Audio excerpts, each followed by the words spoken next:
세월은 흘러도 변함없는 증오로 피가 끓게 하는 미제의 무장 간첩선 포에블로호. 미제의 초대적선 샤만호를 격침시킨 우리 인민의 반미 항전에 녹식했던 대동강반에 미제의 무장 간첩선 포에블로호가 역사의 증견물로 전시되었습니다. 세계와 세기를 두고 감행된 미제국주의자들의 침략적 주행을 낱낱이 밝아놓는 역사의 전시장. 12여 년 전인 1866년 9월 2일 미제 해적선 3만호가 격침된 곳입니다. 경의하는 최고사령관 김정일 동지께서는 미제 무장간첩선 푸에블로를 해적선 3만호가 격침된 여기 대동강에 끌어다 놓고 반미경으로 강할 때에 대한 역사적인 조치를 취해주었습니다. 주체 57, 1968년 1월 우리나라 영해에 불법 침입하여 정탐행위를 감행하다가 납포된 푸에블로호는 최신식 전자설비를 갖추고 각이한 정보를 즉시에 종합 변신하여 본토와 미성 중계에 교신할 수 있게 된 철저한 정탐선이었습니다.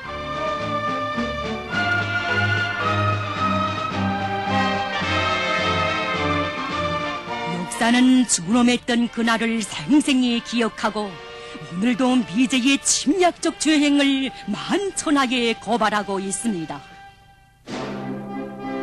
당시 푸에블로호엔 미국이 잘 길들인 정탐모략가들이 타고 있었습니다. 태평양상에서 1년 가까이 침투 훈련을 마치고 1967년 12월 일본 사세보에 기항한 이자들 앞에서 주일 미 해군 사령관 프랑크 존슨은 명령했습니다. 북조선 수역에 깊이 침투하라. 1968년 1월 15일 이후 우리나라 영해에 은밀히 침입한 놈들은 전파뿐 아니라 바다와 육지의 군사 대상물들과 그 기동 상태를 탐지하며 1월 23일 대낮에 원산 앞 여도로부터 7.6마일 수역까지 기어들었습니다.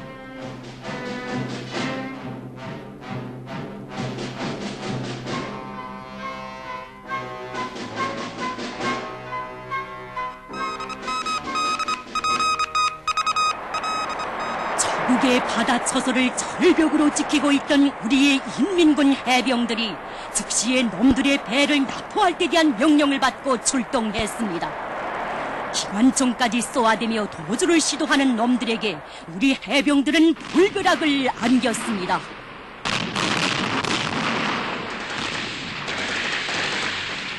일당백 해병들은 저항하려던 놈들을 단번에 제압하고 7명의 결사대를 조직하여 침략선의 갑판에 뛰어올랐습니다. 조선인민의 철천지 원수 미제 침략자들을 한 놈도 놓치지 말라.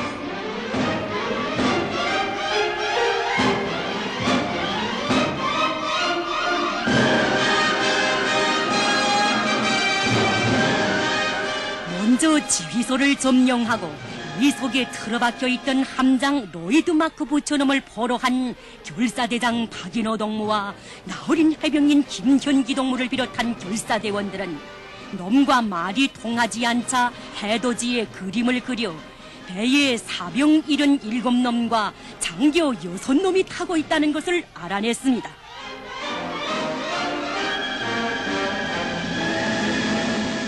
그런 다음 겁에 질린 함장놈을 시켜 확성기로 놈들에게 손을 들고 무조건 항복할 것을 명령했습니다.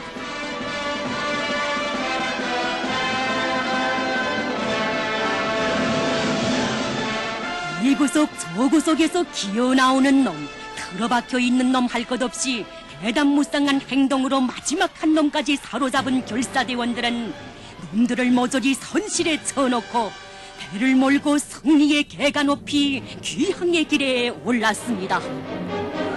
불과 14분 만에 미제의 무장간첩선 푸에블로호를 승리적으로 납포한 우리의 영웅적 해병들입니다.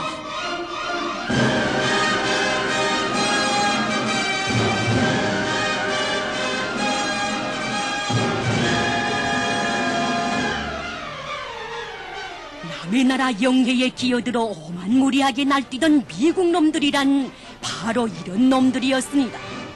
신통이도 지난 조선전쟁에서 참패를 당하던 때의 그 모양 그 꼴입니다. 당시 푸에블로 나포 소식은 온 세계를 격동시켰습니다. 미국의 군함이 타국에 납포된 것은 역사상 있어본 적이 없는 놀라운 사변이다. 과연 초대국인 미국은 무엇으로 대답할 것인가? 당시 미국 대통령이었던 존슨은 몹시 놀란 표정으로 마이크 앞에 나타나 푸에블로호는 민간 해양 연구선이며 철저히 공해상에 있었다. 푸에블로호와 그 선원들에 대한 납포는 국제법 위반이다 라고 미친 듯이 과대했습니다. 이제는 방대한 침략 무력을 조선 반도로 집결시키며 감히 우리를 위협 공갈했습니다. 군사적 보복으로 원산을 볼바다로 만들겠다. 조선에서 전쟁이 일어나면 핵무기 사용도 마다하지 않을 것이다. 당시 외무성 일꾼이었던 고성수는 말합니다. 유엔 안전보장이사에 제소하는 어른까지 벌였습니다. 유저는 파렴치하게도 푸에블로호가 공해상에서 납포되었다고 사실을 얻어가면서 도적이 매료되는 격으로 우리가 미국 정부에 사과하며 미국은 배상을 요구할 권리가 있다고 떠들어댔습니다. 정말 날강도에 거꾸로 된 논리가 아닐 수 없었습니다. 그러나 놈들은 오상하였습니다. 미제는 때를 만난 듯이 미친 개 마냥 날뛰었고 이에 겁을 먹은 대국주의자들은 푸에블로호를 빨리 놓아주라고 기겁한 소리를 질렀습니다. 일촉즉발의 정세 속에서 온 세계가 커다란 우려의 눈길로 지켜보던 그 시각, 위대한 수령님께서는 경애하는 장군님께 한 번 최고 사령관이라고 생각하고 푸에블로호를 어떻게 처리했으면 좋겠는지 말해보라고 하셨는데, 그때 하신 장군님의 대답에 대하여 수령님께서는 훗날 이렇게